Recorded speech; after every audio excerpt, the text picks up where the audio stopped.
Good morning, y'all. Happy Monday. Got some Mob Deep in the building this morning. A little hell on earth, you know what I'm saying? Like I said, I try to do a little hip hop, throwbacks in these, you know what I mean? So I kind of definitely am trying to put out these wonderful songs while we do our video thing.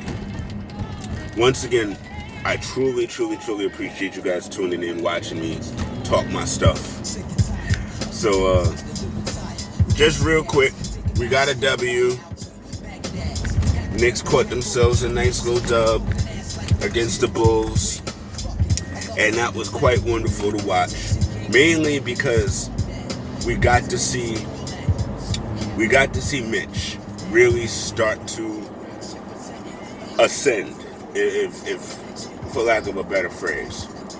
And his ascension is starting to be very nice. Very nice. 23 points. I mean, solid game for the young man. He's leading the league in field goal percentage right now. You know what I mean? Which means for my 2K thing, that's kind of like a thing for me, is leading the league in field goal percentage. You know, no wasted shots. You know what I mean? I dig that. He's very efficient. You know, he's athletic. He's energetic. I love it. I love it. And so that makes me happy.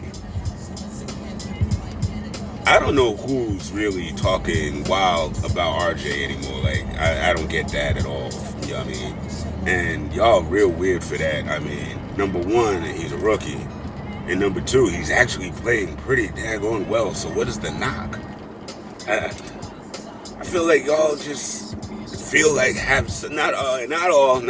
not everybody, but there's a little percentage of Knicks fan base that's wilding about RJ right now, and I don't get that. You know what I mean? For a rook during a rookie season, he's showing a lot to us, and a lot of what he can do, and once he gets consistency, what he can become, that young man is going to be alright for us. You know, he and Mitch are definitely two guys that are going to be alright for us in the very coming future. You know, I'm excited about that. One other thing I'm starting to get more excited about, I need to see more of a sample size. But based on that game, Kevin Knox was engaged. Kevin Knox, was in the game, and he was impactful when he's engaged. So now the whole thing is getting him into the offseason, getting him to work with some shooters and some defensive guys to kind of really get his body and his mind right to what season 3 is going to be like for him. But I definitely see an upgrade in his performance next season. And I think we're going to have some more consistency now that Leon is in the building. I mean, I know folk were literally waiting yesterday to just see hammers start dropping. I mean, that's not necessarily how professional business goes down. But by the end of this week should be very interesting. I think we're going to start seeing some things start. But again, as far as GM stuff, coach stuff, that's probably not going to be to the off season anyway. I mean, we only got less than 20 games left anyhow, so I don't really see how. No, not less than 20 games, but around that 23, 22 games, something like that. But I don't see any move being made there that could affect this season. So I don't necessarily think that's a move to me right now. But he's here, so now we're gonna start hearing about his actual ideas and stuff. But be leery of SNY and them, because 9 times out of 10 they're gonna be putting out some stuff like today or tomorrow talking about, Leon Rose is, Leon Rose will, Leon Rose does, and he probably ain't did nothing yet. So just be leery of these fake articles and stuff like that keep coming. Well, not fake, but, reaching and fishing articles. That's really what they are. We're already better than last season. Yay, it's one game. One game better. But we still got more games left to play. And, honestly, I don't know about, I don't know. I know Mike Miller came out saying, Mitch still isn't starting or something like that, something to that effect. You know what? Honestly, I don't know why he's being so rigid to these lineups. Because to be perfectly honest, I think the only way Mitch now is going to abscond from miraculous foul trouble is if he gets into these games and gets used to the minutes. I don't necessarily think he's used to the minutes just yet.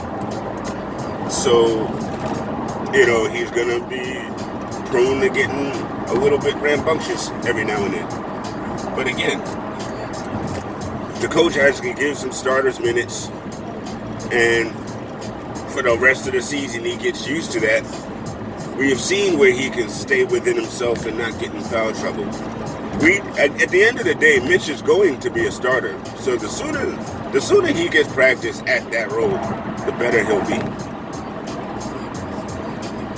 But I am very excited for our pieces. I really am. I think Kevin is going to be somebody. It's going to take Kevin 3 to 4 years, definitely. RJ might do it in 2.5, just to be honest. Mitch has developed, but he still has another level to go, which I think he too will reach next year. I think our core will be a much better team next year. I really, really do. And, y'all can do the receipts thing for this one. That's fine. I don't mind. I really do think we're going to be a much better team. And I'm not just talking about any free agent additions and stuff. I'm literally talking about the team. The core anyway. Because, honestly, listen, I'm not knocking Randall. But Randall's game is not a smooth, eloquent game. It is very choppy. And it is very herky-jerky. But that's his game. It's ugly to watch. But it's effective for him. So really, with him, the only thing I really need him to eliminate is that dribble spin move. Because every single time he does it, he gets himself in trouble. Every time. Even if the ball happens to go in, to me, that's still, don't do that. Don't do that. And irregardless to whomever, Frank Ntilikina is a point guard, and he is a solid guy. Floor general type. Yes, I know he doesn't put up 15, 20 points a game. Yes, he probably should be putting up 10 to 12. I'll give you that. You know what I mean? But I actually feel like, especially if that groin situation gets resolved and he plays these, or I'll say this, if that gets resolved, or if it gets resolved enough that he can play internationally this summer like he wants to and not hurt himself or set himself back for us next season. If he's healthy, 100% bill of health, and is able to play in these international tournaments over the summer, Frank Ntilikina is going to be a much, much, much better player next year. And I don't think he's all that bad now. The only problem with him, and that's for most people, I don't even necessarily have the problem with his scoring that other people have. You know what I mean? So, I'm sorry, I paused because I heard in my back of my mind some people were talking about keeping the defense honest. And I hear you on that. But if we can get other shooters to shoot the ball with more consistency that should be shooting the ball with more consistency, then to me it's not so much on him, because he'll get the ball to the person that's supposed to put it in the basket, and he'll try his best to prevent the other team from scoring right after, which is kind of what we need. So, all right, y'all. This video this morning was a little longer than I usually do. This is almost even 10 minutes. But there's just a lot going on with the Knicks that I wanted to get out and talk about a little bit. Again, I'm still really stoked about seeing more progress this season. I am worried about W's a little bit, because wins are a confidence builder. Wins are important.